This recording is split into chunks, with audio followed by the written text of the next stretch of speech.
I would just like to say thank you for writing the show. My brother-in-law actually got us into it. Me and my husband, we sat every night when it came on, and we loved the show from the beginning to end. But my question is for Lucy. I'm a huge Battlestar Galactica fan, and I'd like to just ask which character was harder to play, Cylon or Lucretia? They were both really hard for different reasons. Deanna was really hard because when you're coming into an existing show, there's so much history stuff, there's so much to fit in with practically and everything that I was a little bit at sea on that one. The character's, you know, one of an ensemble, so it's not particularly explored or anything, so you have to really be really cerebral and make up a lot of stuff and whatnot. But this was really hard because none of us knew what the show was. It was a huge cast with two different tiers, right? There was the downstairs world and the upstairs world, and my character was never explored very much, so again had to make up some stuff. And now with the prequel I'm reading it going, oh my god, are you kidding me? Like, is that her past? I never would have guessed that. So there's some really great backstory coming up for the prequel where everybody's, every twist and turn that this guy's devious mind can, he will bend history. You wait, he's just going to, it's a very twisty little character road for every single character. Thank you.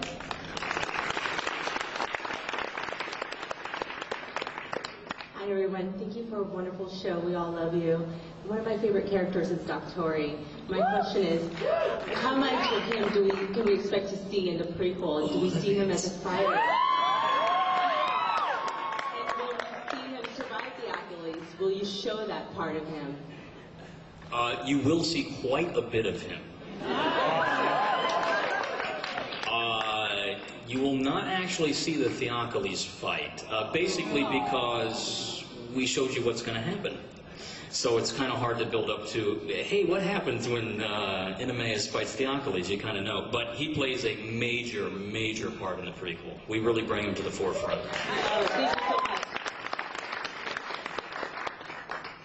Okay, question to the panel in general and Mr. Tonight in particular. In addition to all the action and emotion and drama in the series, it also contains quite a bit, thank you, of wonderful eye candy. And more usually for television, not just eye candy. And relatedly, or not entirely unrelatedly at least, you might be aware that there is a very dedicated and enthusiastic gay following of the series. I was wondering, did you expect this? Did this take you by surprise? How do you feel about it?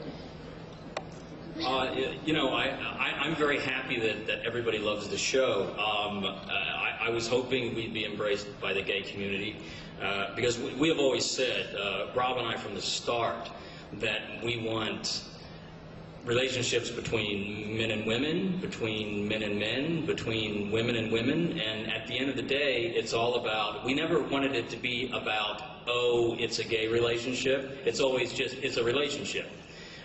It's good, it's bad, it is what it is, which is what we loved about Barca and Petros, that none of the other gladiators had any problem with it. It was just a relationship. And like all relationships on Spartacus, because I did train with Joss Whedon, it all ends very poorly. So I'm very happy we've been embraced by the gay community, and it has always been our intent to continue to have same-sex relationships on the show as long as we continue. Which was historically accurate, right? Yeah, absolutely.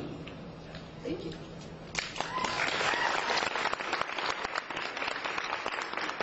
How you doing? Nomad from comicsonline.com. You guys have 3 of the best supervillains ever written up there. Why is there no ongoing comic book series for Spartacus? We are actually talking about launching the next series. I've been a skosh busy with some other stuff, but we have started to actively talk about it, and hopefully next year that will roll out. Also like to personally thank whoever decided to put Lucy Lawless in a red wig, because that was awesome.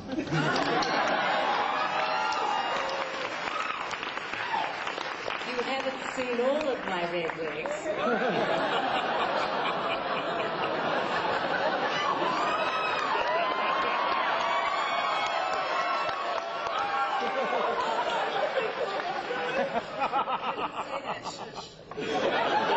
didn't hear anything. Hi, my name is Dante Farmer. I'm living in Japan, currently acting as well. Wanted to say to Andy, it's good to see you. Welcome back. And for the panel, do you see yourself doing anything like this in Japan as far as having an open discussion for fans, because you have a huge following there as well? I think they should fly us to Japan. What do you guys think? I think that's a great idea. So, stars? Yes, please. Thank you.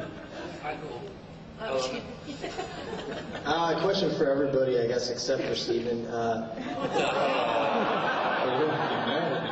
Security?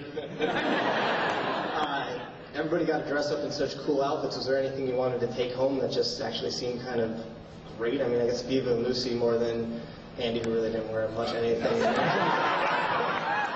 But, I mean, the costumes and the set design was great. Was there anything that was just kind of like, this is actually kind of cool?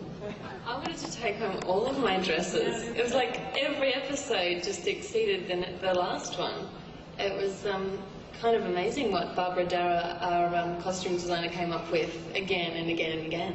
And do you want to hear a really cool secret? Of course. Is that, I'm just between you and me, if there is something coming, if death is approaching a certain character, you will start to see little omens of death creeping into the costume somewhere. You have to have HTV and very good eyes, but there might be might be spiders or scarabs or something that the Romans held as an omen of death. But you'll start seeing it appear in the jewelry and the costumes, creeping up into their hair as they get closer to death. Thank you. I think we have time for one more question. I didn't even know that one. Oh, there are Barbara Dara, who does costumes, and Jane O'Kane, the hair designer and makeup designer. Astonishing artists. Yeah. I know. Kind of a general question for acting. For me personally, for movies, TV shows, there's little moments. 4 Weddings and a Funeral, John. You know, your speech, the death speech, it moves you. It really does. And I wonder, as an actors and actresses, when you look at things and you get a script, and you kind of can pick out those points, and someone alluded to it earlier, she was taken from me, those little points in the script. Do you focus more on those types of things when you're doing, or as you kind of look at it all as one in mass and it just happens as it happens? Yeah, I mean, you can never, you know, what tickles you may just like completely fall flat, you know. I mean, but the bottom line is, if it's good writing and if it tickles you, then you've got to go with that instinct, because it's, you know, if you respond to it, then the chances are that other people might respond to it also. Of course, there's a lot can go wrong, you know, twixt cup and lip, as they say, and, you know, one hopes that everything else comes into place, the lighting's good, the timing's right, editing works, the music's good, the costumes are good, you know, all of that contributes to those moments working, but first and foremost, you need good writing. Thank you. That is all the time we have. Thank you to our fantastic panel.